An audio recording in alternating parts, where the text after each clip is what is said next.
¿Ya? ¿Se escucha bien?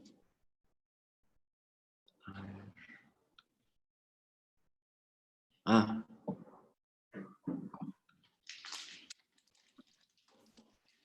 bueno, pues estamos en la penúltima clase de este curso.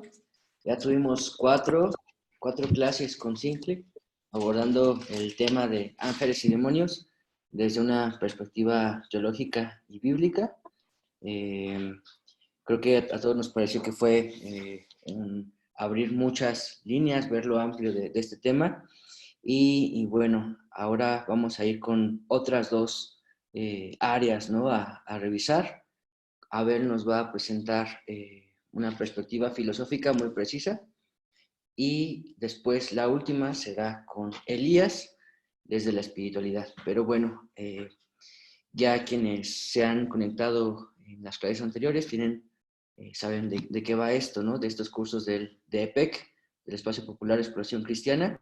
Eh, y bueno, creo que este tema tiene mucho por comentar, ¿no? Por que pide explicaciones, no solamente sobre estas figuras, ¿no? Los ángeles y los demonios, sino también sobre el bien y el mal. Será, ¿qué hago? Coanfitrión, a ver, ahí está. Y así que por si las dudas. ¿Crees Eh, que me pongo tu anfitrión en la otra, Mario? ¿En la otra? Ok, Sí, es que con otra comparto, ok. por favor. Ajá. Y, y bueno, no vamos a agotar los temas hoy, solamente son como una introducción, una presentación.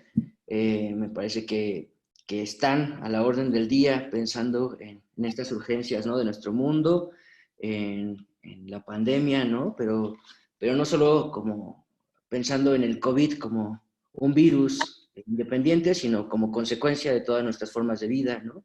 Y también de la distinción de lo bueno y lo malo, eh, de la dimensión política, ¿no? Ahí también eh, anotarse al curso de antropología social seguro nos dará pistas, ¿no? Sobre esto. Bueno, pero bueno, sin más, tendremos, me parece, un espacio para comentarios y mayores profundizaciones sobre esto de la dimensión teológica y filosófica. Podremos tenerlas. Les recomiendo los cursos de los sábados que tenemos en EPEC. Ahí podremos profundizar más. Bueno, pues presento a Abel, filósofo, teólogo, está terminando la licenciatura en teología en la Ibero, religioso, hijo de la caridad, eh, pues muy joven, un chico muy joven, ¿no? 27 años tienes, ¿verdad, Abel? Sí, Y exacto. ahora sí, muy comprometido, muy bueno, muy activo, comprometido desde los estudios y también a nivel pastoral y social, ¿no? Ya nos da también un curso los sábados de pensamiento decolonial y teologías emergentes y hoy va a compartirnos esta perspectiva filosófica de los ángeles y demonios. Bueno, Abel, si quieres agregar otra cosa sobre tu presentación, y un gusto estar contigo. Muchas gracias, Mario. No, yo creo que has dicho en general como eh, lo principal para una presentación mía. Soy licenciado en filosofía por la Universidad Vasco de Quiroga de Michoacán y además, como ya decías, estoy estudiando la teología en la Universidad Iberoamericana de los Jesuitas. Y además, pues soy religioso de una pequeña congregación llamada Los Hijos de la Caridad, de origen francés, fundada hace ya un siglo, que se dedica principalmente a atender los barrios populares, y lo que llamamos el pueblo pobre y trabajador, evangelizar en esos medios urbanos y también pues compartir su vida, sus experiencias y sus luchas de ese pueblo. Les comparto un poco, bueno, les comparto la presentación que elaboré para el día de hoy, para este tema, que he querido titular como La mentira de Satán en la teoría mimética de René Girard. Eh, bueno, conozco un poco, platiqué un poco con Sintli cuando recién estaba elaborando él este tema o más bien este curso de ángeles y demonios, y me parece interesante tratar el asunto pese a que podría parecer ya algo trillado o de poco interés, de poca actualidad, yo creo que merece la pena ponerle atención al asunto, porque no nada más se trata como de la lectura tradicional de lo que viene siendo lo demoníaco, o siempre lo demoníaco, lo satánico, sino también creo que son conceptos que podemos recuperar y que podemos seguir utilizando por su potencia que tienen, como conceptos que engloban un fenómeno humano que no acabamos de desarrollar por medio de las ciencias, de la razón moderna, y que escapan totalmente a esta razón. Entonces, quisiera que viéramos un poco el punto de partida desde el cual vamos a... Primero que nada, quiero aclarar, este es un abordaje, un acercamiento filosófico-teológico a la experiencia del mal. El punto de partida desde el cual vamos a dialogar en esta hora que tenemos es precisamente la pregunta de si tiene sentido hablar todavía de Satán después de la modernidad. Es decir, si ya con todos los elementos, todas las ciencias y saberes que posee la humanidad, desde el psicoanálisis, neurociencias y demás, ¿tiene sentido aún seguir hablando de Satán, del demonio, de lo demoníaco, lo diabólico? Principalmente porque ya muchos fenómenos que en su momento las culturas y los pueblos antiguos llegaron a denominar como demoníaco o el mismo demonio, fenómenos como posesiones demoníacas, pues encuentran en algunos casos, en la mayoría, explicaciones de tipo psicológico, clínico y demás, ¿no? Entonces la pregunta sería, ¿hay que seguir utilizando estos conceptos de Satán, de demonio, para designar una realidad? O más bien, la realidad ya ha sido asumida por las ciencias y por otros saberes. Incluso lo interesante que vamos a ver, aunque sea un poco de paso, es cómo la teología misma, a partir del siglo XIX, los años 1800 en adelante, va a ir asumiendo el discurso moderno, va a ir asumiendo incluso sus métodos y va a ir dejando también de lado ciertos conceptos problemáticos que no caben ya dentro de la racionalidad moderna. Uno de esos conceptos será precisamente lo demoníaco. Sin embargo, descubrimos que en este mundo nos encontramos aún con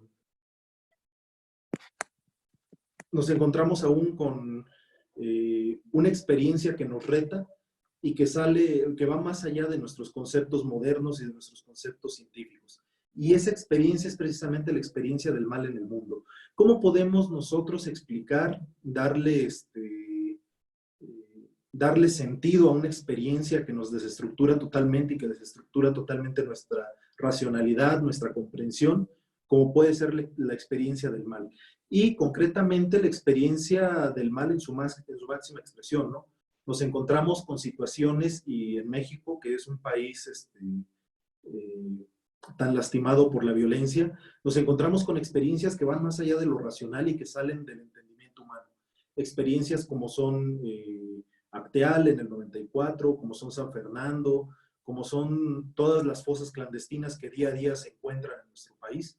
¿Cómo podemos entender estas experiencias de mal que generan llagas en nuestra sociedad y especialmente en nuestros países latinoamericanos y concretamente en México? ¿Cómo podemos hablar del mal? ¿Qué ciencia, qué racionalidad nos puede nos puede dar una explicación concreta de experiencias como los feminicidios, como los abusos? Y es ahí donde reta entonces estas experiencias a la racionalidad. Nos encontramos además, bueno, ya ahí entraríamos como en otro tema, pero nos encontramos además con que son experiencias que siguen el mismo orden y la misma racionalidad de la razón moderna, ¿no? Nos encontramos con experiencias como cárteles de la droga y demás que tienen esa misma organización empresarial, donde descubrimos un organigrama bien estructurado, donde descubrimos también que la violencia se convierte en un empleo rentable. Entonces son fenómenos difíciles de explicar a partir de la filosofía, a partir de las ciencias, a partir de la psicología incluso. Por eso yo creo, y varios filósofos y teólogos creen también, que podemos seguir hablando de Satán a partir después de la racionalidad moderna y de lo que algunos llaman su crisis, pero sí tendríamos que tener cuidado y tendríamos que delimitar bien a qué nos estamos refiriendo cuando hablamos de Satán, de lo satánico y lo demoníaco. Primero que nada vamos a hablar aquí en esta exposición desde 3 áreas del conocimiento. Una sería la antropología filosófica, otra sería la filosofía de la religión y la otra la teología fundamental. Brevemente les digo que seguramente tal vez lo conocen ustedes de qué va cada ciencia, cada saber, pero les comento la antropología filosófica como este abordaje desde la filosofía del fenómeno del ser humano, de las experiencias humanas desde la misma constitución de la persona como también de la sociedad, pero desde la filosofía. Por otro lado, el análisis y el abordaje filosófico del fenómeno religioso.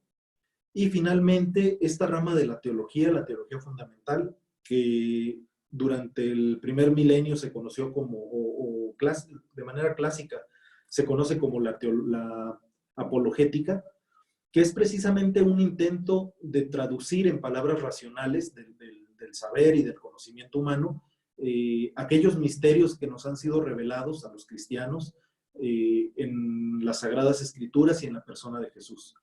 Y como ejemplo de esta teología fundamental, de este esfuerzo por traducir en términos racionales el misterio, pues nos encontramos ya desde el primer milenio con varios padres de la Iglesia que tratan de traducir a términos filosóficos de corte griego todo el bagaje de la revelación cristiana, de modo que pueda ser comprensible para sus contemporáneos. Entonces, en este sentido, al hablar nosotros de teología fundamental, trataríamos de explicar un fenómeno que ya la revelación explica y que ya la revelación aborda, pero en términos de las ciencias que hoy poseemos. Una de ellas, bueno, la filosofía, la antropología filosófica y la filosofía de la religión.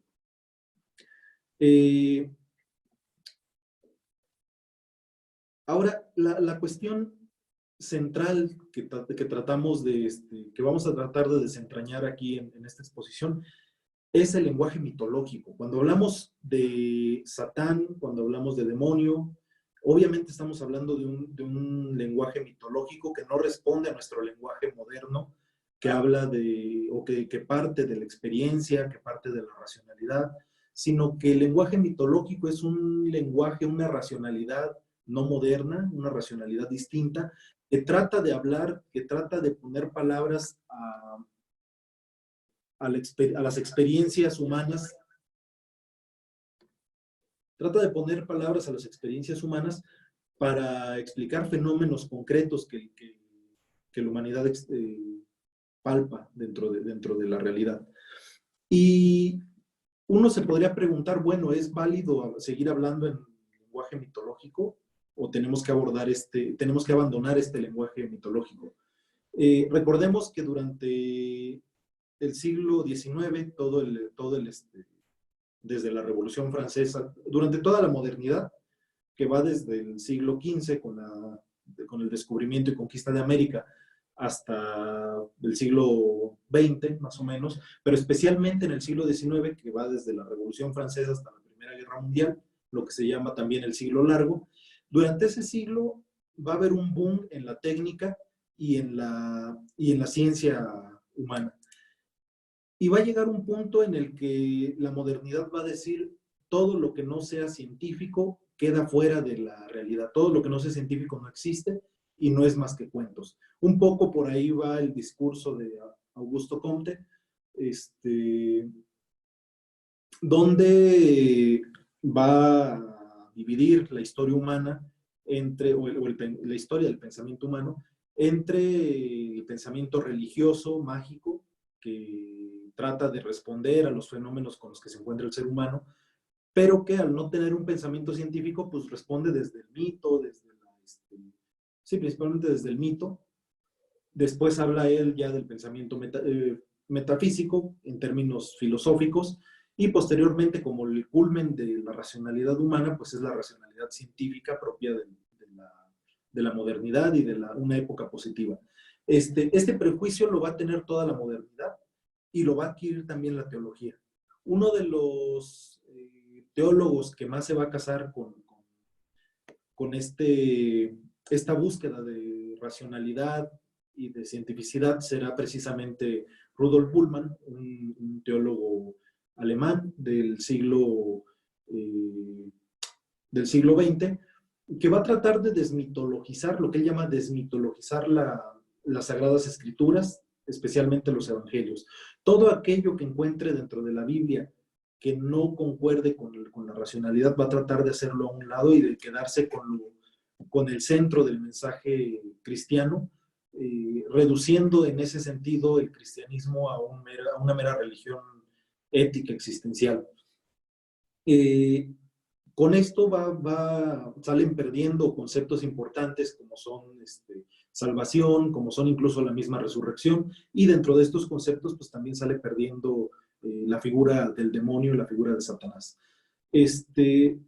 Está por un lado esta lectura, que es una lectura moderna, que busca hacer un lado los mitos para descubrir como el centro del anuncio evangélico. Y por otro tenemos también una lectura fundamentalista que está cobrando fuerza en nuestros días, principalmente en algunos sectores de la Iglesia Católica y de otras iglesias y denominaciones eclesiásticas, donde está esta tendencia a una lectura literal de la Biblia.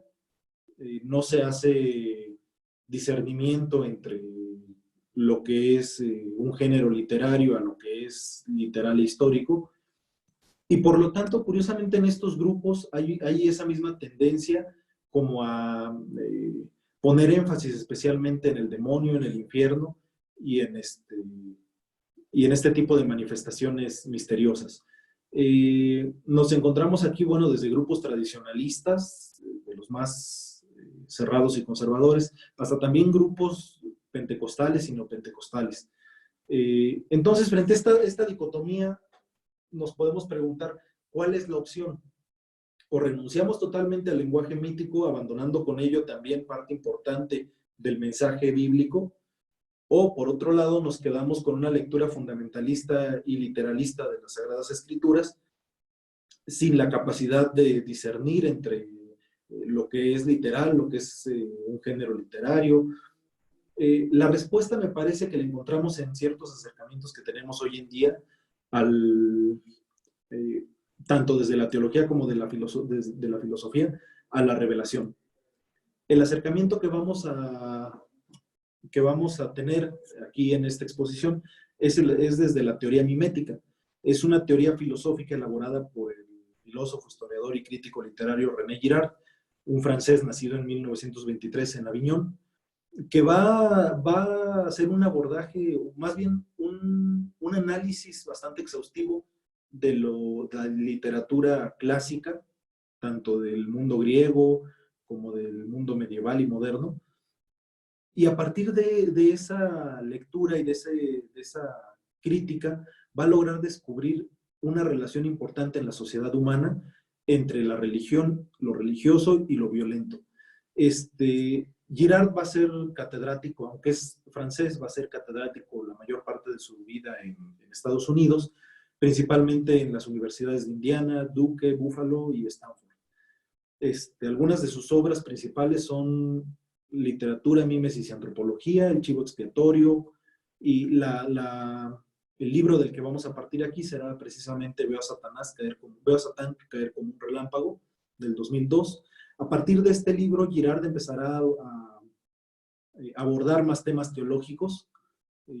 También tiene la violencia y lo sagrado, los orígenes de la cultura, aquel por el que llega el escándalo. Es un autor bastante prolífico, va a tener diferentes obras y libros. Finalmente morirá en 2015 en Francia.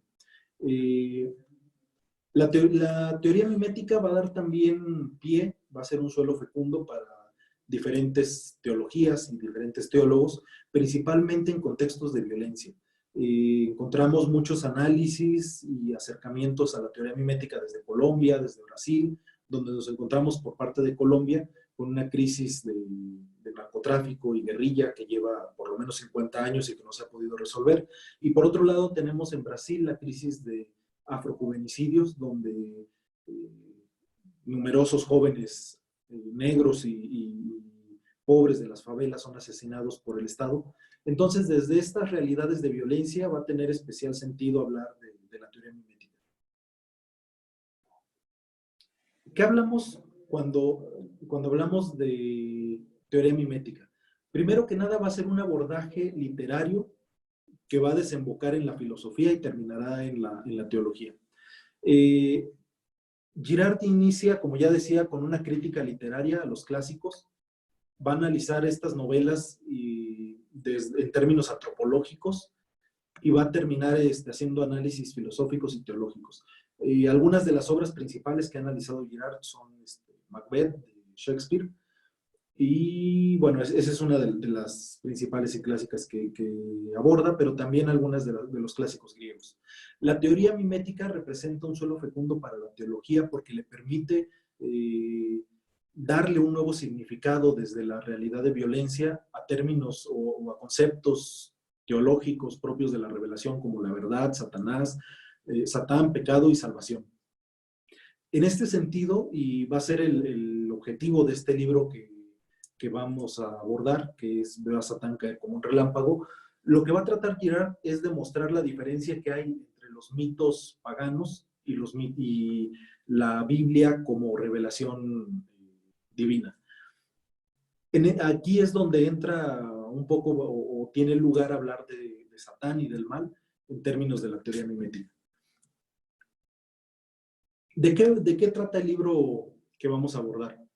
Primero que nada, habla de la crisis de lo religioso después de la modernidad y cómo desde la modernidad, Girard será un crítico implacable del pensamiento moderno, pero no para apostarle a una vuelta a lo tradicional o a lo clásico, sino más bien como para tratar de reinventar o resignificar precisamente los conceptos clásicos. En este sentido va a tratar de exponer y de explicar en qué consiste la verdad del cristianismo. Lo primero que va a decir es que todos los cultos antiguos, arcaicos y paganos se fundan en el sacrificio de una víctima original. Pero no solamente los cultos arcaicos, sino las sociedades. Todas las sociedades humanas están fundadas en un sacrificio fundacional, y a partir de ahí se va a seguir generando sacrificios. Los mitos son, para Girard, narraciones que encubren dichos sacrificios, atribuyendo a la víctima y a su sacrificio cualidades benéficas para la turba violenta. Y aquí podemos citar a diferentes mitos fundadores, tanto antiguos como modernos.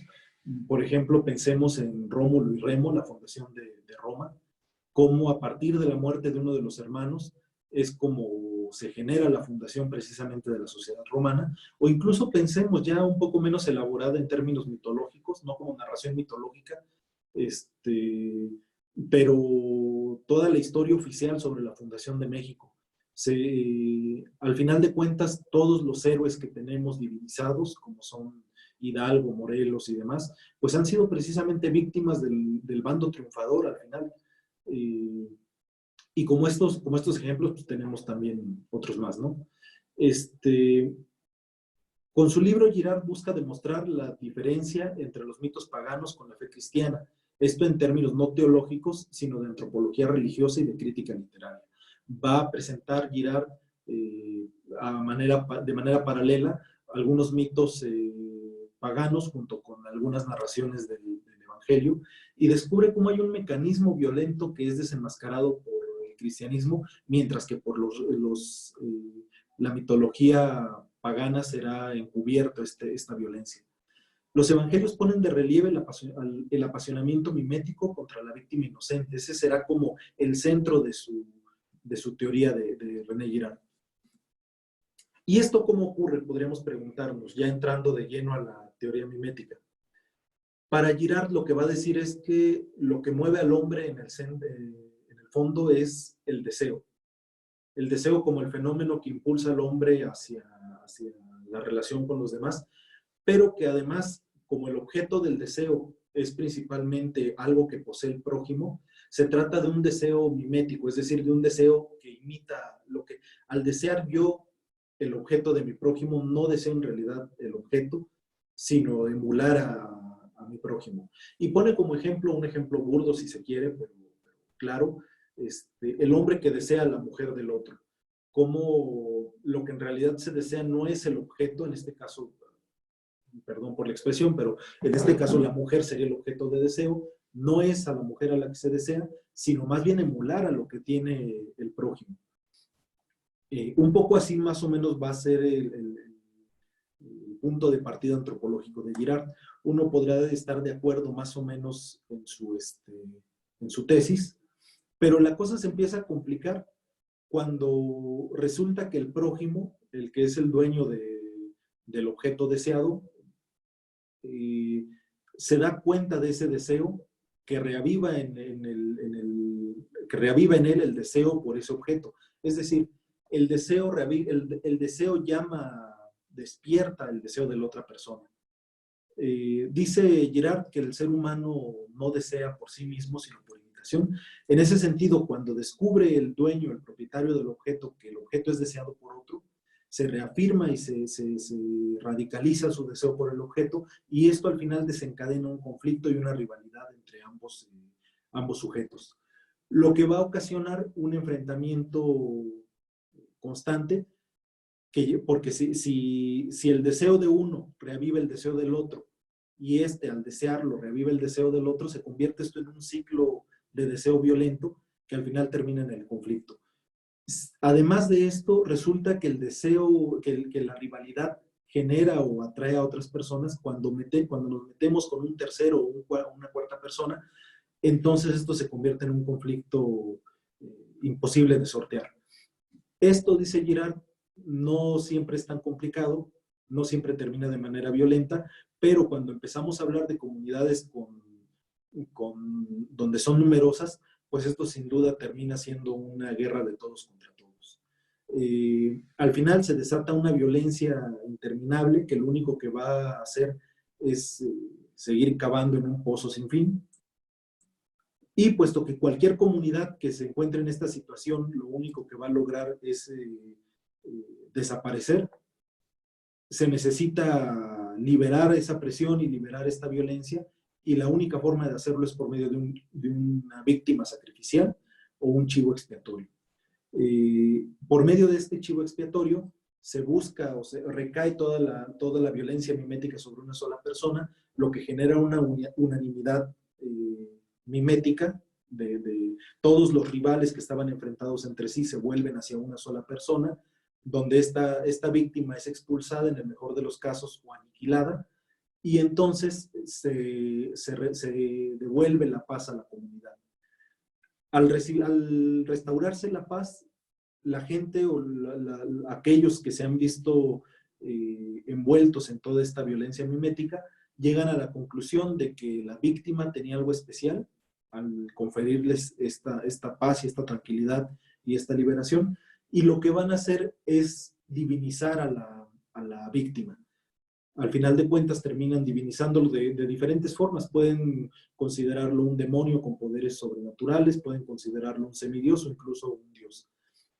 Si se dan cuenta, podríamos decir que la pasión de Cristo, haciendo una lectura no exegética, sino más bien un acercamiento literario, podríamos ver que la pasión de Cristo es muy semejante a este proceso. Nos encontramos por lo menos con los mismos personajes. El chivo expiatorio, la víctima mimética, que sería Jesús. Nos encontramos también con la muchedumbre exaltada por la violencia mimética, que es los judíos y demás pueblo que desean aniquilar a Jesús. Nos podríamos preguntar aquí, si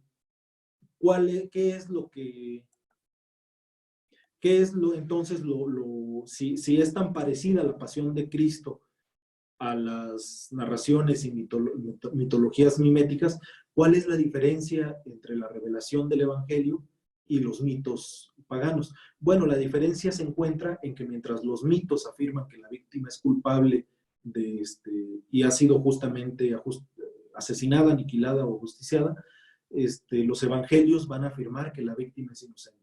Pero no solamente los evangelios, resulta que es un conocimiento o una experiencia común a todos los libros de la Biblia. Resulta que esta es una revelación propia de la tradición judeocristiana. Nos encontramos en toda la Biblia con que es un texto en el que los autores dejan registro de que han superado esta violencia mimética, este engaño, de que la víctima es culpable del ajusticiamiento, de que ha sido un ajusticiamiento correcto, legal o justo, y más bien tratan de partir de la experiencia de la víctima inocente. Descubren que la víctima, al final de cuentas, no ha sido la culpable de su asesinato y, por lo tanto, desarman esta espiral de violencia con la que nos encontramos.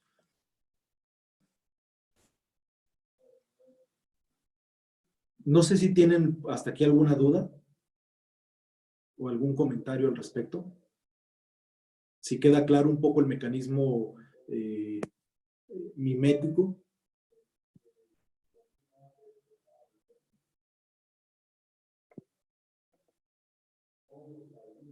Sí, a mí me queda claro. Gracias. Muy bien. Profe, ¿puedo hacerte una pregunta? Sí, claro. Soy Antonio. Aquí en lo último no me quedó un poco claro. En el Evangelio la víctima es inocente y en los mitos la víctima es culpable. Y aquí lo que dicen los autores bíblicos cayeron en la cuenta del engaño mimético, es decir, ¿se habrán dado cuenta que la víctima era inocente? ¿Y qué hubiera pasado si se dan cuenta de eso? ¿Por qué la siguen sacrificando? No sé si me di a entender. Sí, sí. La cuestión es que los autores de la Biblia no son los que están sacrificando a la víctima. Más bien los autores de la Biblia son la comunidad de sobrevivientes del linchamiento mimético que prestan voz a las víctimas de este linchamiento y tratan de narrar la historia desde su perspectiva de la víctima. Podemos pensar en diferentes narraciones bíblicas que nos hablan precisamente de esta violencia y de este mecanismo. La primera, y que es claro cómo la pone el autor o los autores del Génesis al inicio, que sería la narración entre Caín y Abel, cómo en esta narración fundadora de la humanidad, la voz que le están prestando no es Caín, sino Abel. Están presentando a la víctima, a Abel como inocente, y a Caín como el culpable o el victimario del asesinato. Otro testimonio que nos encontramos es, por ejemplo, la narración de José y sus hermanos, los hijos de Jacob, de Israel, cómo no, si bien no terminan asesinando a su hermano, pero sí terminan expulsándolo del grupo de los 12 hermanos, lo venden como esclavo. Y la narración no culpabiliza a José, no dice que José es el culpable, sino más bien él es inocente de la envidia de los hermanos que están envueltos en este deseo mimético y en esta rivalidad. Entonces le presta voz a José, no a los hermanos victimarios. Otro texto, por ejemplo, podría ser Susana y los dos ancianos que estaban espiándola tras los arbustos. A quien le da voz la narración bíblica no es a los ancianos, sino a Susana, a quien defienden su inocencia y al final termina deshaciéndose el mecanismo mimético que han desencadenado los ancianos contra ella. Y por último, ya finalmente, como el culmen y la coronación de esta revelación bíblica, bueno, nos encontramos precisamente con Jesús. Lo que nos dice el Evangelio es que Jesús es una víctima inocente, y los que escriben el Evangelio no son los asesinos, no son Caifás y los sacerdotes o los fariseos, sino más bien es el grupo de discípulos de Jesús que, si bien no han logrado en un primer momento vencer la rivalidad mimética, se han dejado llevar, si bien no son parte de la muchedumbre ni piden la muerte de Jesús, sí lo abandonan. Posteriormente se alejan de la unanimidad mimética en la que están envueltos los fariseos, los sacerdotes y la muchedumbre que ha pedido la muerte de Jesús, y entonces narran el acontecimiento, pero en términos de la víctima, que en este caso es Jesús. No sé si me explico. Sí, muy bien, muchas gracias. Todo claro. Entonces, lo que hace Girard, y es lo novedoso en él, es un abordaje desde la filosofía, descubriendo cosas, un mecanismo interesante que a simple vista no había sido percibido por otros dentro de las narraciones bíblicas. Permítanme tantito. Aquí entonces la singularidad del cristianismo se va a encontrar en que, si bien, como ya les decía, cuando se desencadena la violencia contra la víctima, posteriormente a que ha sido aniquilada esta víctima, se tiende a divinizarla. Se le reconoce una naturaleza distinta, por lo cual se afirma que era justo el aniquilamiento. Y uno podría pensar entonces, ¿no será también una narración mimética, una mitología mimética, esta narración de la pasión de Cristo y su posterior resurrección, todavía más importante, que termina divinizando la figura de Jesús? Lo interesante aquí es precisamente que la divinidad de Jesús no parte de su aniquilamiento, sino más bien del poder que tiene para revelar este mecanismo. Es decir, lo divino en Jesús es su ministerio y su vida, y cómo por medio de este ministerio logra deshacer o logra desenmascarar este mecanismo. En este sentido, la cruz muestra que todos los asesinatos victimarios son falsos, que esta afirmación de que recordemos la afirmación de Caifás, que dice que es mejor que muera un hombre a que muera todo el pueblo. Lo que dice, esta frase de Caifás se va a repetir infinidad de veces en las sociedades humanas, y lo que va a decir Girard es que la cruz desmitifica esta frase, descubre que no, que en realidad es la víctima la que viene a traernos la paz y la salvación. La Biblia nos va a mostrar una concepción diferente del deseo y del conflicto. Si nos vamos al decálogo que le da Yahvé a Moisés en el desierto, nos encontramos con que los tres últimos mandamientos que presiden el decálogo van precisamente o buscan acabar con la violencia. Entre esos se va luego el primero que afronta el decálogo es precisamente la violencia más cruda, el asesinato. Posteriormente se afronta otras causas de violencia también importantes, como son el adulterio, como son el robo. Y finalmente va a dedicarle el mandamiento más largo, el decálogo, a aquello que genera la violencia en sí, que está más al fondo de la antropología de la generación de violencia, que es precisamente el deseo. ¿Recuerdan ustedes cuál es el último mandamiento?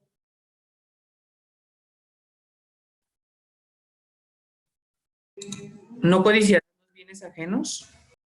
No codiciarás los bienes ajenos. Sí, así lo dice el catecismo de la iglesia, pero en el Éxodo lo presenta como toda una lista de cosas que prohíbe codiciar, que es: no codiciarás la casa de tu prójimo, no codiciarás a su mujer, ni a su siervo, ni a su criada, ni a su toro, ni a su asno, ni nada de lo que al prójimo le pertenece.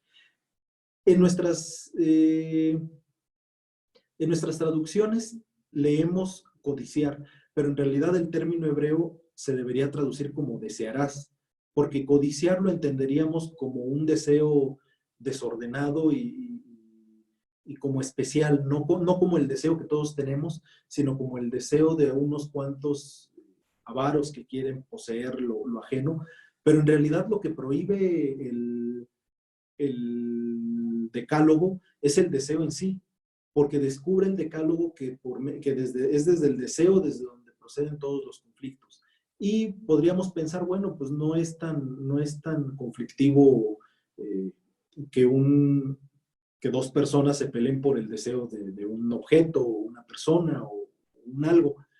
Pero pensándolo en perspectiva o pensándolo desde una comunidad pequeña, rural o de agricultores, el conflicto por el deseo puede desatar verdaderas guerras que acabarían totalmente con la comunidad. Entonces no se trata de algo superfluo, sino realmente de algo que pone en riesgo la estabilidad y la seguridad de la tribu. En ese sentido, el legislador, el que escribe el Decálogo, nos presenta cualquier tipo de deseo como fuente de violencia, de conflicto interno. La fuente principal entonces de la violencia entre los hombres es la rivalidad mimética. Para René Girard, esto será lo que mueve la historia humana. No será como lo piensan otros, por ejemplo Marx, que piensa que más bien es el conflicto dialéctico entre clases sociales, sino más bien será la violencia entre individuos, entre grupos, la que va a ir desencadenando la historia humana. Uno se puede preguntar ya a estas alturas, bueno, ¿y esto qué tiene que ver con Satán, que es el tema precisamente de este curso? Pues lo que tiene que ver, o Satán entra en este mecanismo o en este proceso de violencia mimética, principalmente por el Evangelio. Jesús habla de Satán como la encarnación del mecanismo mimético. Es decir, es Satán la personificación del conflicto y es precisamente Satán el que lo va a ir desarrollando o va a ir llevando al hombre hacia el linchamiento de la víctima. El camino al que nos lanza Satán es ancho y fácil, es la autopista de la crisis mimética. La figura de Satán es la que nos va a meter desde un inicio en este embrollo de la mímesis. Las grandes crisis desembocan en el verdadero misterio de Satán. Se autoexpulsa para traer de nuevo el orden a la comunidad. Recordemos que a Jesús se le acusa de expulsar. Si algo tenemos claro de Jesús, lo que llamamos el Jesús histórico, si hay un dato fidedigno y cierto de Jesús, es que era un exorcista, que Jesús expulsaba demonios y esa era una parte importante de su ministerio. Y esto le va a crear conflictos a la exégesis moderna porque no entra dentro de nuestras categorías. ¿Cómo podemos hablar de Jesús como exorcista y como aquel que expulsa demonios? En los evangelios tenemos ese testimonio de Jesús expulsando demonios y lo van a acusar de que esos exorcismos los hace con el poder de Satán. Y lo que va a decir Jesús es que si Satán expulsa con el poder de Satán, entonces su reino está acabado. Y efectivamente lo que Jesús viene a anunciar es precisamente el fin del reino de Satán, que es esta rivalidad mimética que acecha y que aqueja a la humanidad. En este sentido podemos hablar que es Satán el que mete al hombre dentro de esta rivalidad, el que genera el caos que se produce por medio de la rivalidad, pero a la vez, como ya decía, si esta rivalidad se prolonga al infinito, lo único que nos traerá será la destrucción total de la sociedad, o sea, de cualquier comunidad o cualquier cultura. Piensen ustedes en cualquier grupo en el que estén enfrentados y rivalizados dos posiciones distintas. Cuando no se logra salir o darle un desenlace, una salida a este conflicto, lo único a lo que llega es a la destrucción total del grupo. O sea, se desintegra o termina mal. En ese sentido, lo que hace Satán es presentar una alternativa a su propio desorden. Satán expulsa a Satán por medio de la violencia mimética. La mentira de Satán, que es lo que va a hablar René Girard, será precisamente afirmar que es la víctima mimética a la que se dirige la mirada de todos los demás contagiados por esta rivalidad, que esa víctima debe ser asesinada justamente. Satán expulsado fomenta y exaspera las rivalidades miméticas hasta transformar la comunidad en una hoguera. Es decir, por medio de estas desestabiliza de tal modo la comunidad que no queda otra opción más que buscar una salida. Satán que expulsa es esa misma hoguera que desencadena el mecanismo victimario. Muerta la víctima, la comunidad se siente liberada del odio. En este sentido, la muerte de la víctima tiene una característica, una cualidad de ser catártica, o sea, de expulsar los males. También sirve como un fármaco, como una medicina ante la rivalidad y ante la violencia. En este sentido, y así como lo expresa Girard, podríamos decir entonces que el diablo no tiene una naturaleza estable. Para darse apariencia de ser, necesita parasitarse en las criaturas de Dios. Algunos de los psicólogos actuales, bueno, yo estoy leyendo a Michael White, un psicólogo y psicoanalista australiano. Él afirma que es necesario personificar el mal que descubrimos en uno para lograr combatirlo. Es decir, cuando logramos tomar distancia del mal que nos aqueja y personalizarlo, darle una identidad, tenemos entonces la capacidad con ese distanciamiento de combatirlo, de salir de las garras de ese mal. Un poco es lo que nos presenta Girard con esta lectura del mecanismo mimético. No sé si quieren comentar algo. No me gusta mucho como que sea un monólogo, sino más bien, ¿qué dicen? Yo nada más como comentario que lleva para otra temporada completa, pero creo que me suena mucho todo lo que estás diciendo a lo de la teoría esta de las constelaciones, no sé si le suene. Uh-huh. Rápidamente es básicamente que en las familias a veces que tienen un conflicto, se le atribuye el mal al más alcohólico o al drogadicto, a la oveja negra, pues. Y se olvidan todos de cada uno de sus problemas, ¿no? Entonces todos se concentran en la oveja negra. Entonces, digamos, lo que estás diciendo es, Satán lo que hace es que satanicemos. Entonces, mientras más satanicemos, mejor para Satán, ¿no? Entonces, lo que dice este psicólogo es asumir que Satán no, o sea, que hay que humanizar a Satán, ¿no? Bajarlo de su satanidad, no sé cómo decirlo. Eso me está recordando todo esto. Y no solo eso, ¿no? Conflictos que están internalizados en la persona y que pueden darle un calificativo o que pasan del calificativo a la esencia de la persona. Es decir, ya no es que yo tenga una adicción a las drogas, sino que yo soy drogadicto, es mi esencia personal. Ya no es que yo haya cometido tal error o tal crimen o demás, sino que yo soy ese crimen. Exacto. Entonces, cuando nos presentamos ante esa visión de uno mismo o del otro, cerramos cualquier posibilidad de cambio, ¿no? O de conversión o de transformación. Él es así y ya no hay opción. En cambio, cuando logramos uno mismo o ayudar a que se haga la separación entre el calificativo y la persona y deje de ser esencia, sino vuelva a ser adjetivo, entonces tenemos como esa capacidad y esa posibilidad de cambio.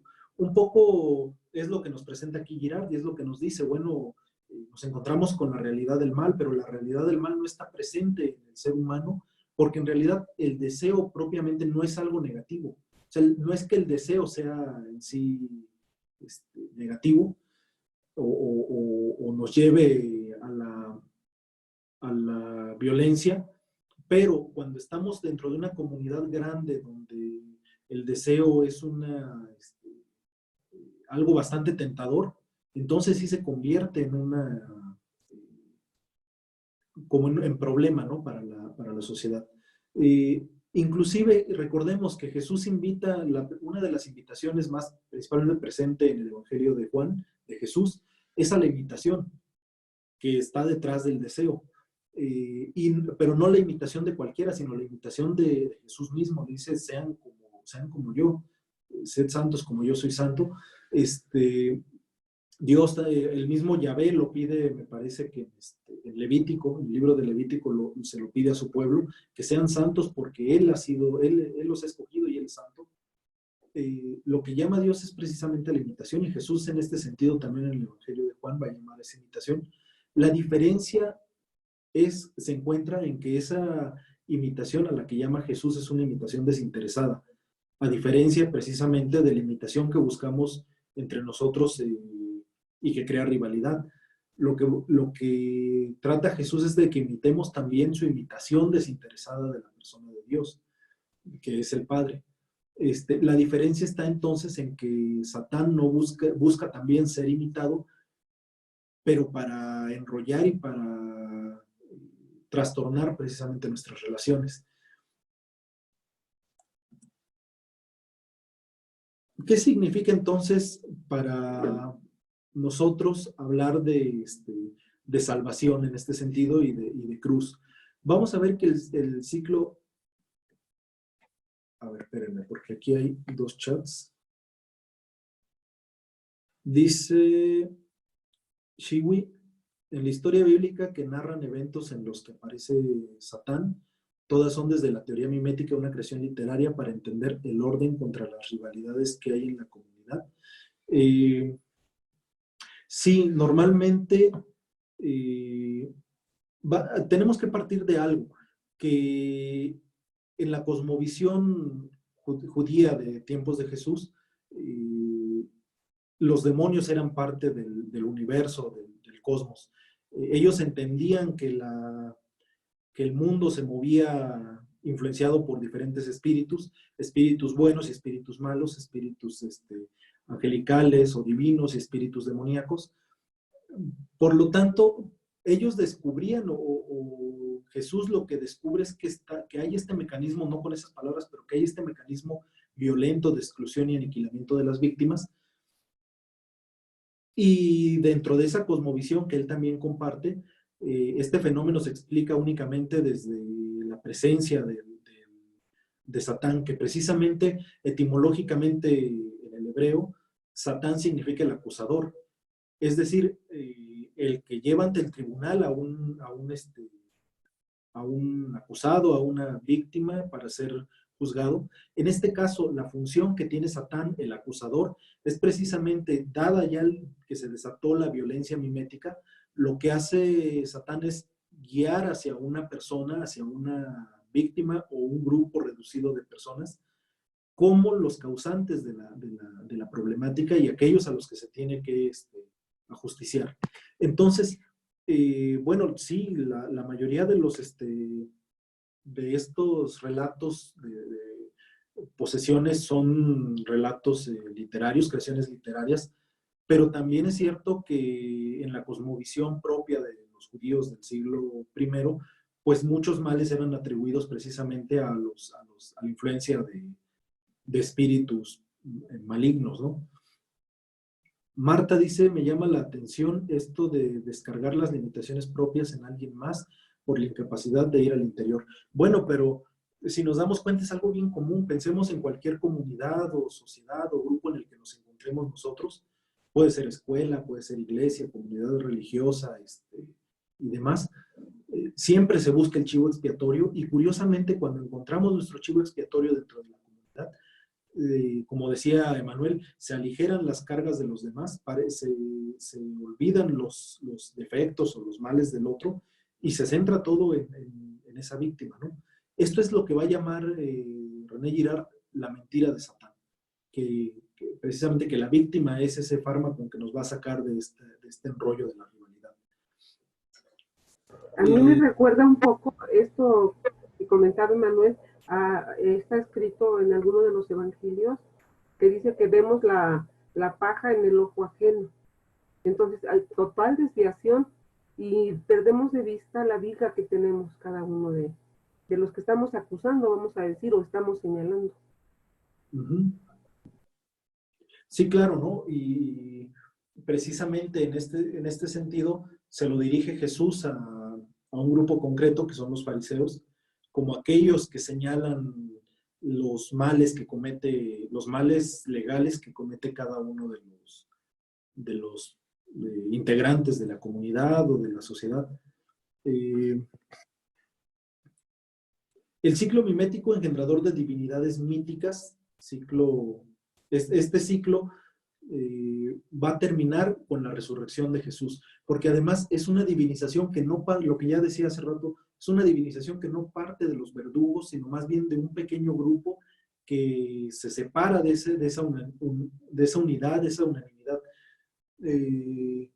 Como decía, el tener una víctima común crea una unidad, hace que se olviden las diferencias, los conflictos, da una cierta unidad de cuerpo a los verdugos y a los victimarios, pero este grupo, que serían los discípulos y los apóstoles, se separan de la muchedumbre que ha asesinado a Jesús y anuncian que Jesús es inocente y que ha sido levantado por Dios. Entonces no lo están divinizando en términos miméticos, sino más bien le están dando la razón a Jesús y a todas las víctimas que han sido asesinadas con él.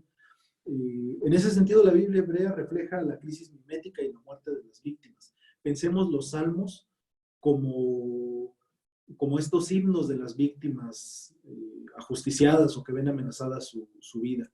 Y junto con los salmos también estos otros relatos que ya había mencionado, de narraciones de víctimas que son inocentes frente a la violencia de la muchedumbre. La revelación entonces acontece en medio del horror, y eso es importante, porque para hablar de revelación, hablar de que la Biblia es palabra de Dios y de que el cristianismo tiene una verdad que anunciar, tenemos que plantarnos y tenemos que poner los pies desde las situaciones de horror. Y ya desde el inicio de esta charla les ponía algunos lugares desde donde podemos encontrar ese horror. En nuestro México concreto, las fosas clandestinas, los desaparecidos, feminicidios, y un largo etcétera. Basta nada más pensar y meternos un poco en el Facebook para ver los comentarios cuando se publica algún feminicidio o desaparición de mujeres, por poner un ejemplo.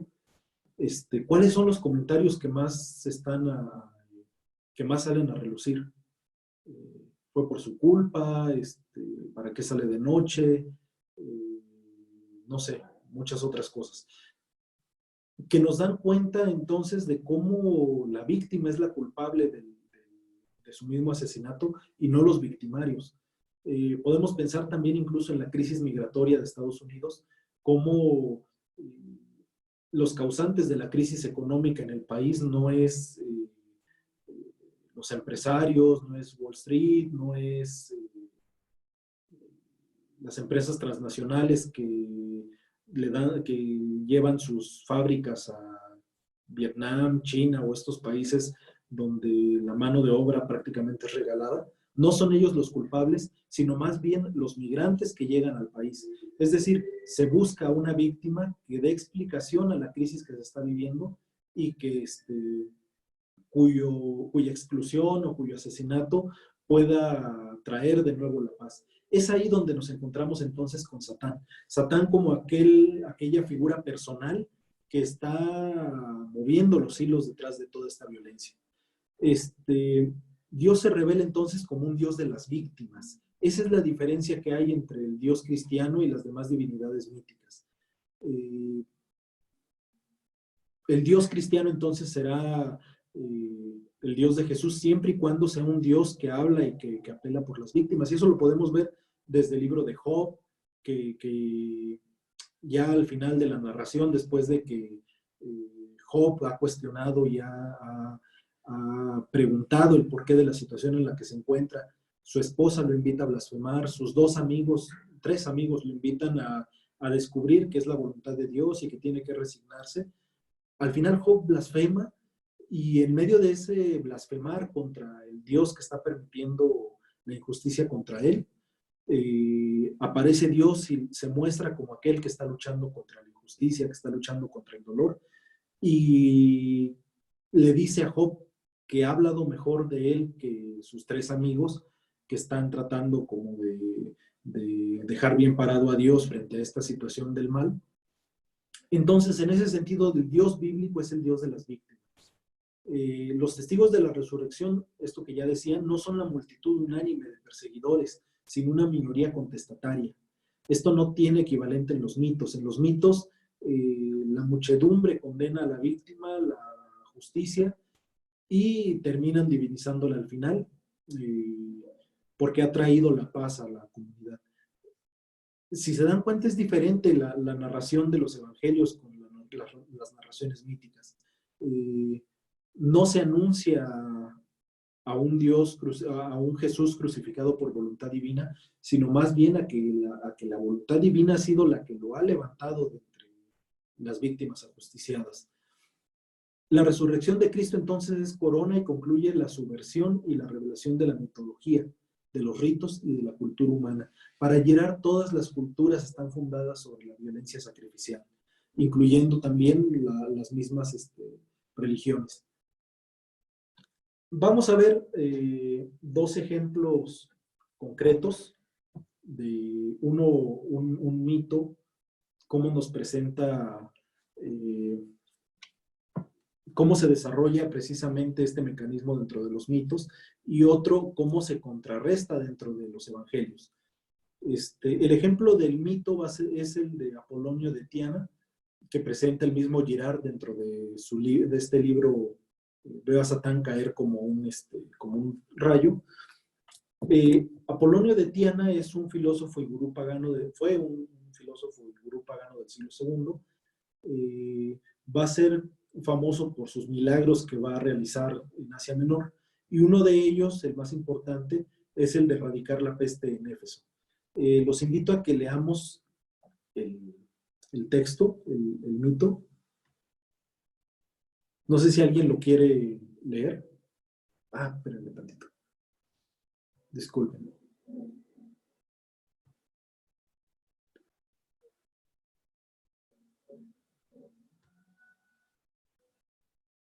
¿Alguna de ustedes quiere leer el texto?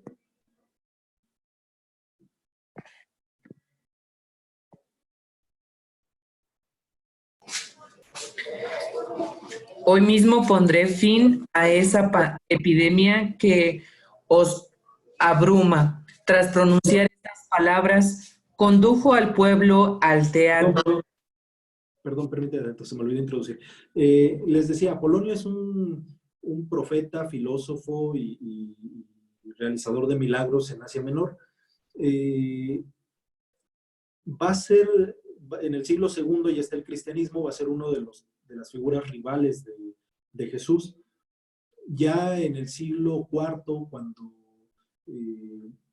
hay una apostasía hacia el cristianismo, va a tomar otra vez fuerza esta figura de Apolonio. Y en esta narración nos presenta cómo este profeta griego, pagano, va a hacer una curación, va a eliminar la peste dentro de Éfeso, esta ciudad donde incluso Pablo llegó a predicar. Vemos cómo los efesios se encuentran con el problema de la peste, no saben cómo erradicarla, y en un momento dado, ya ante la desesperación de la peste, invocan a Apolonio, que en un abrir y cerrar de ojos se aparece en Éfeso. Entonces Apolonio lo que va a hacer es buscar la solución a este mal que aqueja la ciudad. Ahora sí, discúlpame. Apolonio les dice esto. Hoy mismo pondré fin a esa epidemia que os abruma.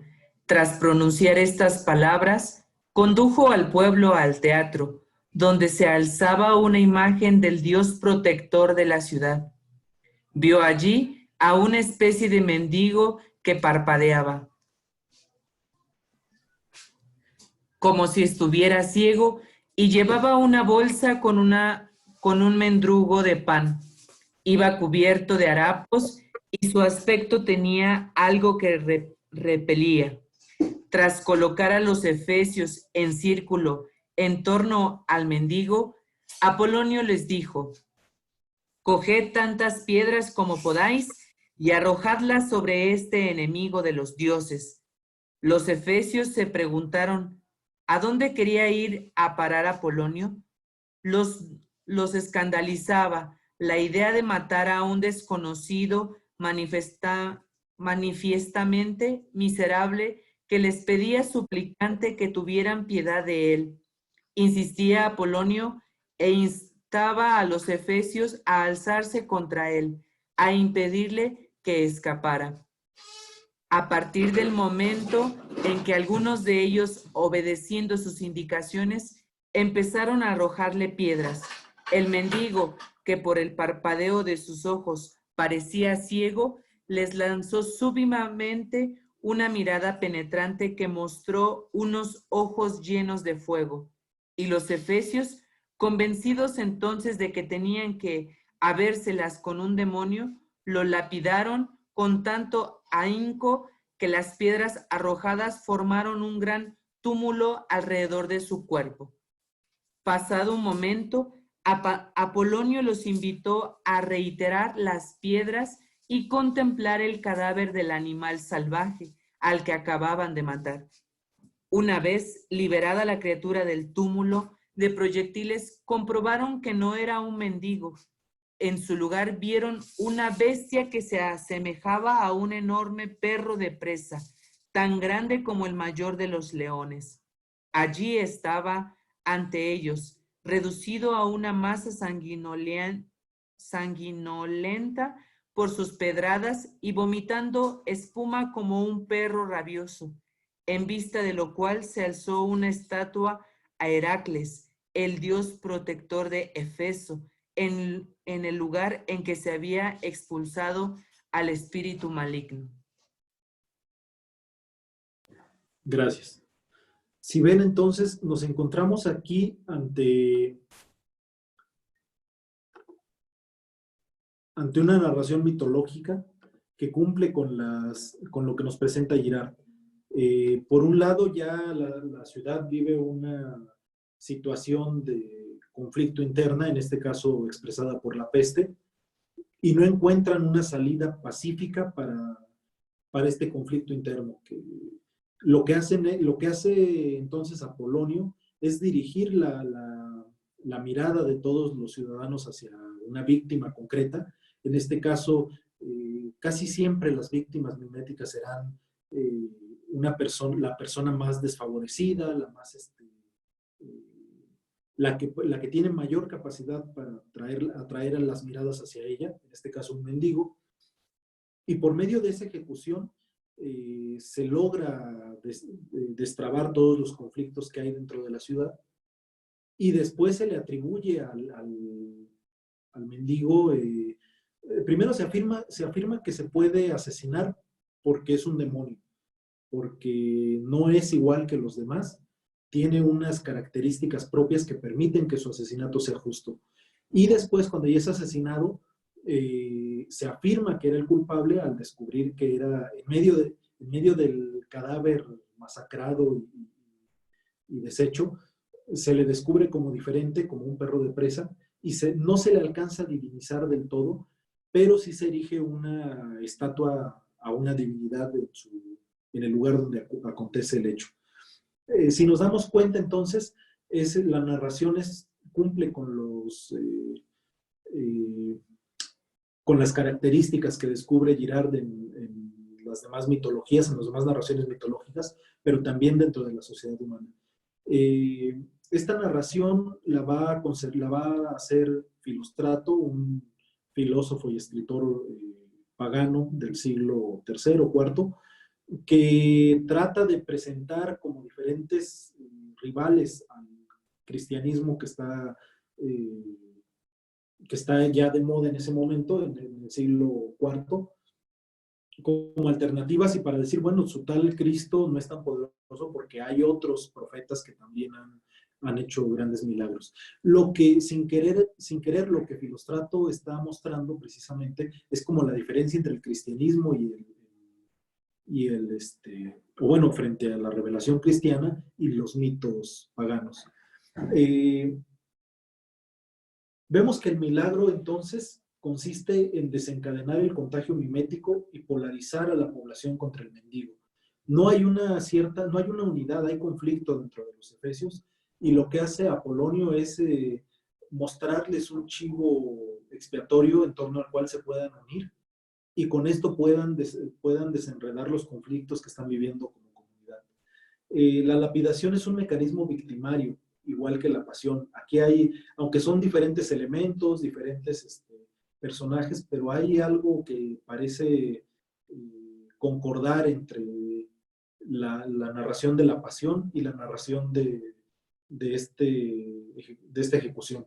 O pensemos también, hay otra opción dentro de los evangelios. En Juan narran cómo los fariseos tratan de apedrear a una mujer que ha sido encontrada en adulterio y le preguntan a Jesús qué hacer frente a esto.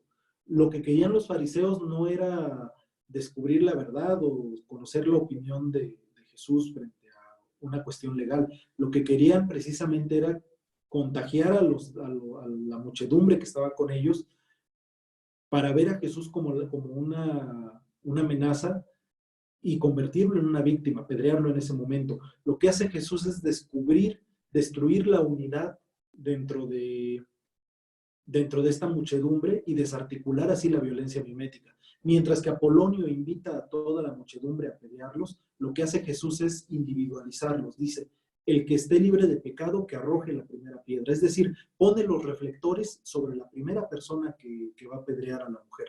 Ya no es la comunidad en general, sino es una sola persona. De este modo, ya no se convierte como en un acto de justicia que no será perseguido, el apedrear, la lapidación, no será un acto de justicia, sino más bien será un acto individual de asesinato. Entonces, Jesús logra desarticular ahí la violencia mimética.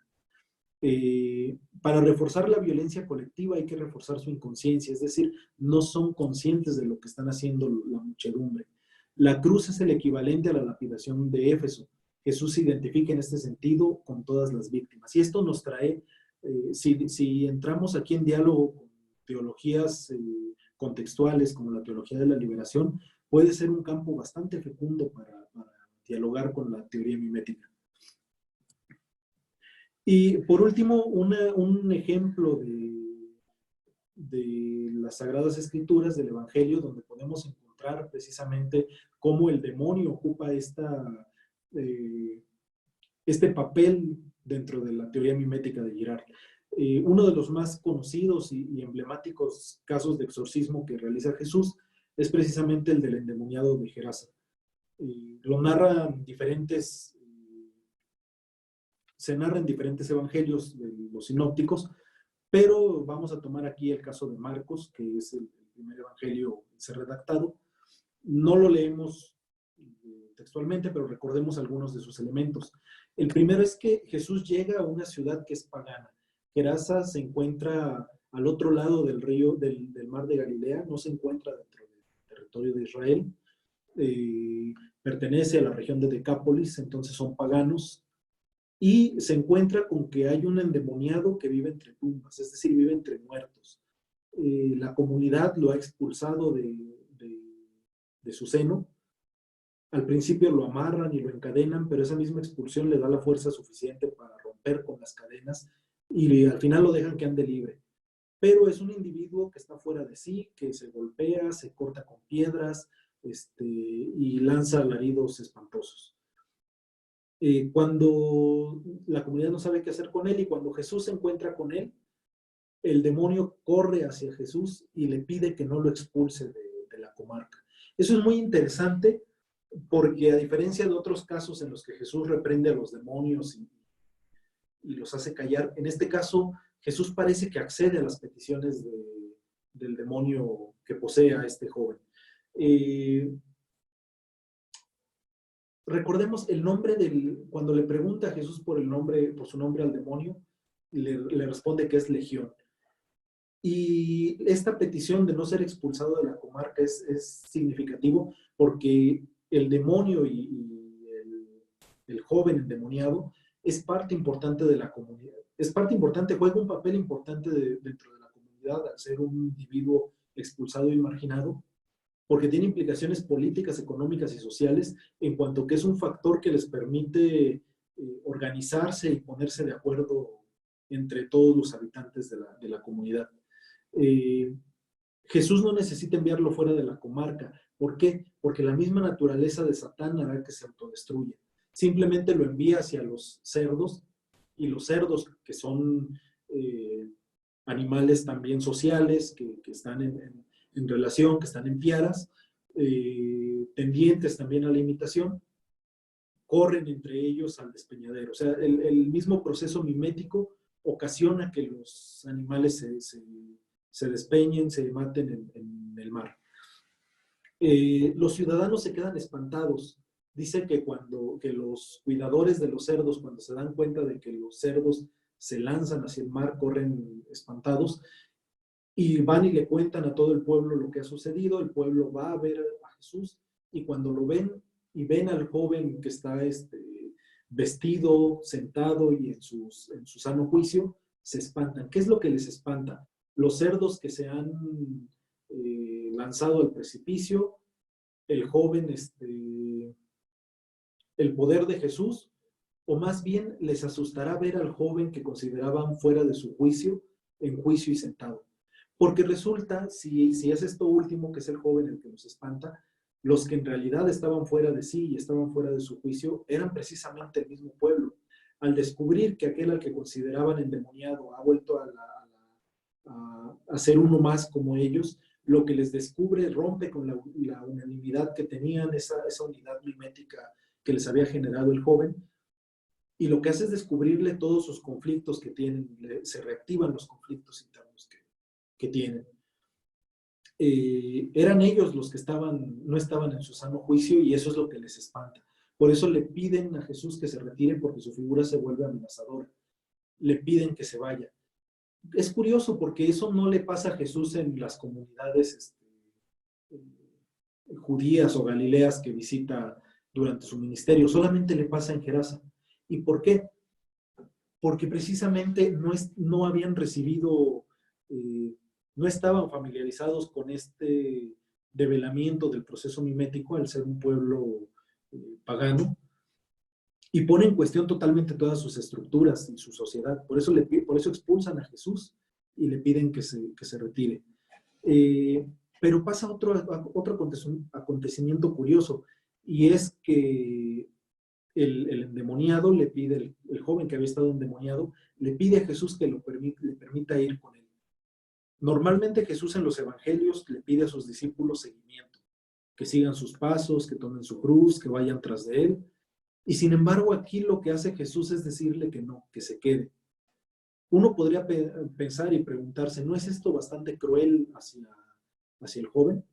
No es raro que le pida que se quede dentro de su comunidad. Y lo que le dice Jesús es, por un lado, primero, que vaya a su casa y a los suyos, y que les anuncie las bondades que Dios ha tenido con él en su vida. Lo del anuncio, de todos modos, lo va a hacer, porque el pueblo le va a preguntar qué es lo que ha pasado con él al saber que es el endemoniado. Lo interesante es el decir su casa y los suyos. Es decir, Jesús lo que está haciendo es integrarlo de nuevo dentro de su comunidad. Si Jesús hubiera aceptado que el joven que estuvo endemoniado fuera con él, no habría mucha diferencia entre la expulsión mimética que había hecho el pueblo sobre este joven al llevárselo con él. En cambio, lo que hace Jesús es integrarlo de nuevo, y que sea un testimonio precisamente de este desarme de la violencia mimética que se había hecho hacia él. Queda entonces como una semilla sembrada para dar cuenta de esta violencia que se estaba viviendo, y de que él había sido una víctima inocente frente a la violencia. En este sentido, entonces, descubrimos cómo el demonio tiene un papel importante. Es la personificación de esta violencia que está presente en la comunidad, y que al recaer sobre un solo individuo, le da la paz y la unanimidad a la comunidad, pero que es una paz falsa, porque es una paz que es solamente temporal, en lo que de nuevo regresa la inestabilidad y la violencia mimética. La única paz duradera que puede llegarnos es la paz de las víctimas. Por eso Jesús deja precisamente a esta víctima que ha sido expulsada, porque es ella la que les puede desarmar esta rivalidad mimética, y la que les puede demostrar un camino alternativo que parte de las víctimas. Es lo mismo que vemos en el caso de la narración de José. Es José el que le trae la salvación a su pueblo, a sus hermanos y a su padre, superando el resentimiento que le pudo haber generado la expulsión por parte de sus hermanos. Es Jesús el que, una vez que ha sido resucitado como víctima, ha sido resucitado por Dios, les dice a sus apóstoles: la paz les dejo, porque es la víctima la que desenmascara este mecanismo y la que recrea de nuevo las relaciones humanas. En conclusión, ¿qué podemos decir? Bueno, los mitos se basan en la persecución unánime. El judaísmo y el cristianismo destruyen esa unanimidad para defender a las víctimas injustamente condenadas y para condenar a los verdugos. En este sentido, el cristianismo podemos descubrirlo como un antídoto a esta relación satánica de violencia y de rivalidad. Nietzsche, este filósofo del siglo XIX, que va a ser un crítico implacable contra la tradición judeocristiana por considerarla como va a ser principalmente su crítica una crítica ética hacia lo que él llama una moral del esclavo, porque para Nietzsche lo importante va a ser la vida, la afirmación de esta vida y la voluntad de poder. Sin embargo, habría que preguntarnos nosotros, ya en el siglo XXI, ¿la vida y el poder de quién? Cuando Nietzsche habla de la afirmación de la vida, del superhombre, habría que preguntarnos si está hablando desde las víctimas o más bien desde los verdugos. La preocupación por las víctimas no es relativizable. Ellas son nuestro absoluto. Y por último, lo que nos detiene de la catástrofe total en este mundo, podríamos decir el apocalipsis, pero más bien me gustaría llamarlo como catástrofe, no es la víctima, el asesinato constante de las víctimas, sino más bien el que individuos concretos y comunidades se detengan frente a este proceso violento de rivalidad mimética y le pongan un alto. Entonces ahí podemos encontrar diferentes colectivos y comunidades de víctimas que le ponen por medio de sus resistencias, le ponen un hasta aquí a la violencia. Y podemos ahí pensar precisamente en estas madres que buscan a sus hijos desaparecidos, podemos pensar en estos grupos de víctimas que se unen en colectivos para buscar y resistir juntos a la violencia. Pensemos los colectivos de mujeres de mujeres víctimas de violencia, de madres que buscan a sus hijas asesinadas, víctimas de feminicidio, y otros colectivos más.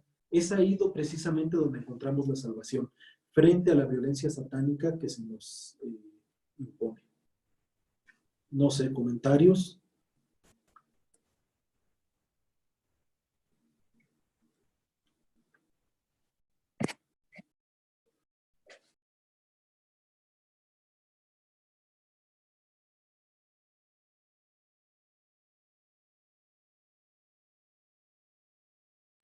No sé si alguien quiere comentar algo.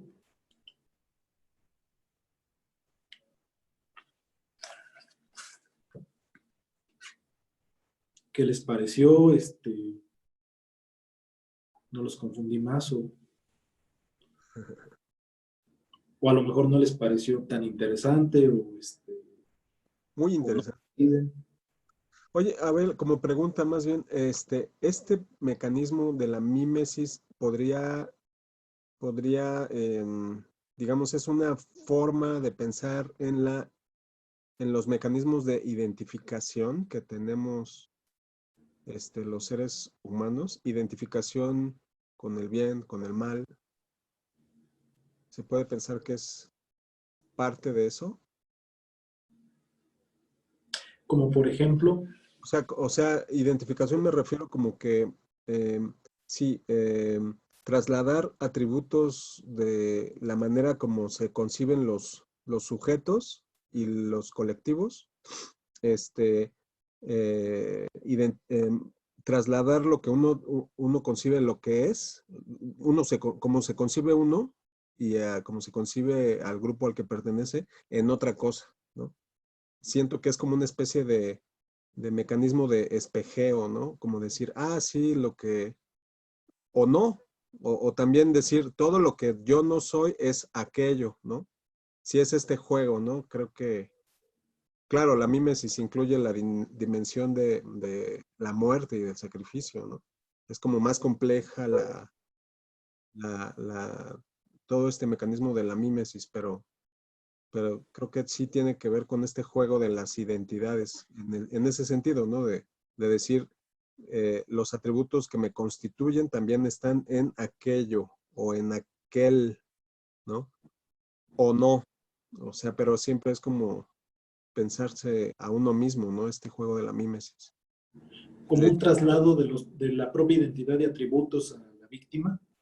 Sí. Y sí, podría ser, y en el sentido de que la violencia se dirige hacia la víctima porque se traslada hacia ella el origen del conflicto, ¿no?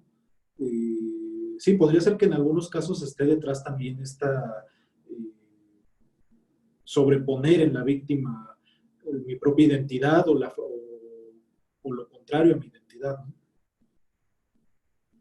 Claro. Muy bien. Oye, yo tengo una pregunta. Sí. Bueno, es que no sé, más bien es una duda del inicio, ¿no? De la teoría esta mimética. Cuando Girard lo explica en el tema del mito, hace como, o sea, se refiere a una explicación filosófica del comportamiento del hombre, o hace más bien como un recuento de lo que había sido la tradición en explicar estas situaciones. O sea, no me quedó claro si lo plasma como es un comportamiento natural del hombre, pero que el cristianismo viene a romper, o si solamente él estaba narrando lo que había pasado en antiguos mitos. No sé si me explico. Creo que sí te entendí. A ver, más o menos, él parte de la crítica a la literatura clásica y se va a centrar en los mitos precisamente como los que encubren una dinámica que él descubre en la humanidad. Primero en la literatura y después también en un análisis antropológico, filosófico de las relaciones humanas. Entonces, no es nada más de los mitos o de lo literario, aunque parte de ahí, sino que descubre que es un modo de relacionarse en la sociedad humana. Incluso tiene interesantes aplicaciones para la filosofía política, porque mientras la modernidad nos va a decir que el origen de las sociedades humanas se encuentra en un contrato social, que como lo va a decir Rousseau, o también en otras palabras lo va a decir Thomas Hobbes. Lo que va a decir Girard es, no se trata de un pacto social, de un contrato social, además concebido de manera bastante racional, sino más bien la sociedad va a estar fundada, las relaciones humanas van a estar fundadas en lo religioso, y lo religioso como sacrificial y como victimario. Es decir, lo que Hobbes decía, que el todos contra todos y como esta situación de, bueno, esto creo, sí lo dice Hobbes, de estado de naturaleza en el que es el caos y la violencia total. Esto es precisamente la crisis mimética de violencia. Y lo que va a detenerla no es el pacto entre seres humanos, entre individuos, sino más bien el sacrificio de una víctima. Por eso encontramos diferentes mitos de fundación de la sociedad. Mencionaba ya, por decir uno, Rómulo y Remo con Roma, ¿no? Pero está también el mito de Edipo y otros mitos donde no necesariamente es aniquilada la víctima, sino puede ser expulsada simplemente o considerada inferior al resto, como es el caso del endemoniado de Gerasa, que no es expulsado del todo, sino que se le pone en un lugar aparte donde es considerado inferior. No sé si me expliqué. Entonces, sí, primero su análisis parte de lo literario, de la literatura clásica y de los mitos también, pero esto lo lleva a descubrir como esta relación en las sociedades humanas, ¿no?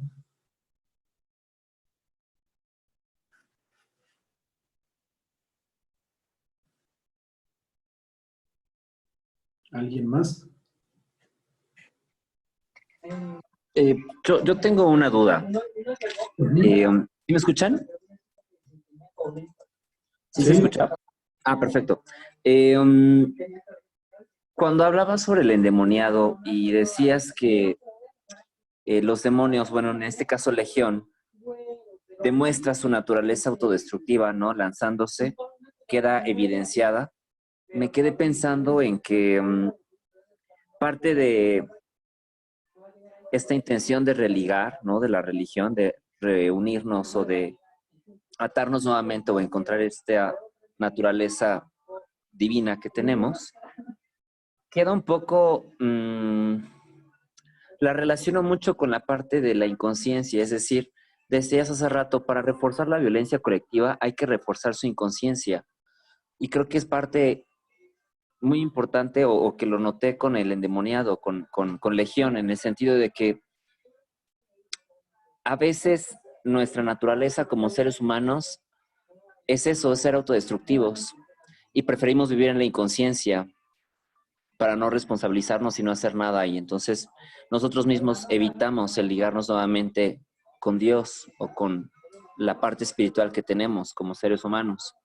Y me quedé pensando en que a lo mejor la figura de Satán, tanto desde la teoría mimética o desde las historias bíblicas, es una parte importante porque refleja en realidad la totalidad de quién es el ser humano. No solamente desde la lectura como víctima, sino también como el que puede hacer, no sé, como el superhéroe, o sea, el que puede también tomar acción sobre ello, el que puede resolverlo. No sé si me queda, si soy claro.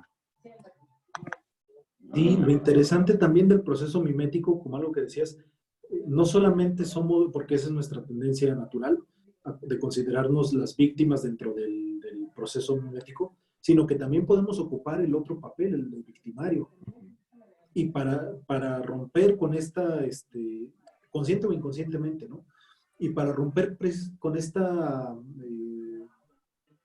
rivalidad mimética, lo necesario es descubrir cómo desde las víctimas es desde donde encontramos salvación y la resolución de este proceso, de esta rivalidad mimética. Cuando descubrimos que la víctima es inocente, se desarma la rivalidad. Entonces, es así como podemos ponerle punto final, ¿no? Decía Marta ahorita sobre Nietzsche, que estaba prejuiciado por la imagen de judaísmo y de cristianismo de su época. Sí, claro. De hecho, su principal crítica es hacia el cristianismo protestante, que ha, principalmente el puritanismo, que ha permeado en la moral de la Alemania moderna que él conoce. Entonces, hacia allá va su crítica, pero Nietzsche descubre algo interesante, que es el cristianismo y el judaísmo los que van a poner la óptica de las víctimas en el centro del relato bíblico y del relato religioso, algo que no tenían las otras tradiciones religiosas. Si no hay más, y si me disculpan, yo tendría que terminar la sesión porque tengo una reunión ahorita en mi comunidad y tendría que incorporarme. Entonces, pues, espero que les haya agradado el tema, que les haya servido, que les haya clarificado. Muchas gracias por participar y por estar activos y atentos. Muchas gracias, Abel. Muy padre. Gracias. Muy interesante. Gracias, bien interesante. Muchas gracias, Abel. Gracias. Disculpen, bueno, si nos vemos el sábado, Abel. Cuídate. Sí.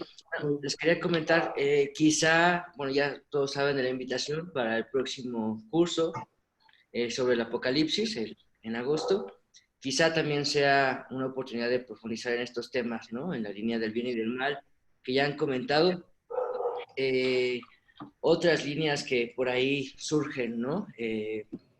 Estos conceptos que mencionabas, Shui, creo que se relacionan por completo, ¿no? Con el psicoanálisis, ¿no? Y creo que no solamente es como la entidad violenta y negativa, lo inconsciente, sino también lo otro, ¿no? Como la superentidad dirigida hacia el deber y que da orden, ¿no? Ambos son inconscientes y nosotros la síntesis de ello.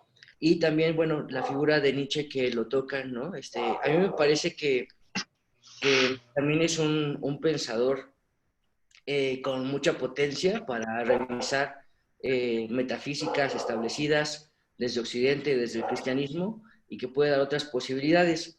Y bueno, también les cuento un secreto, que en EPEC está planeado un curso sobre Nietzsche y Heidegger para el próximo año.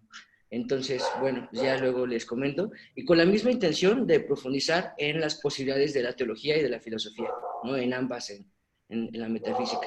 Bueno, eso ya lo sabía Emmanuel, me parece, te había comentado, pero creo que es como una figura central, ¿no? Que sí, aunque ha hecho críticas demoledoras, ¿no?, al cristianismo, Nietzsche, a cierto tipo de cristianismo, también puede darnos luces como heredero mismo del cristianismo, ¿no?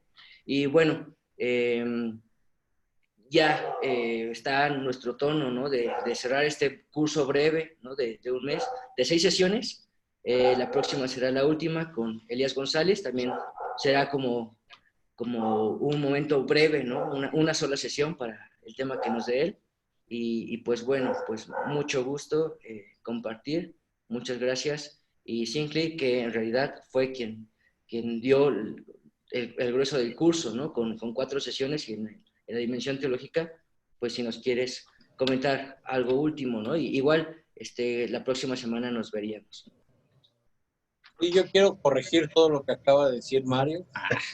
No es cierto. No, les agradezco que se hayan conectado todos. Les recuerdo únicamente que la próxima sesión con Elías va a ser de 6:45 a 8. Les recuerdo en el WhatsApp grupal de todas maneras, pero recuerden, va a ser de 6:45 a 8. Y él nos va a apoyar, como ya dijo Mario, con la perspectiva espiritual, desde la espiritualidad ignaciana. Entonces es una oportunidad muy buena para todos. Y nos vemos la próxima semana. Cualquier cosa, nos escriben en el chat sus quejas y dudas y demás. Gracias a todos para no hacerlos esperar más. Gracias, Simpli. Nos vemos. Gracias. Buenas noches a todos. Bye. Bye. Adiós. Muchas gracias.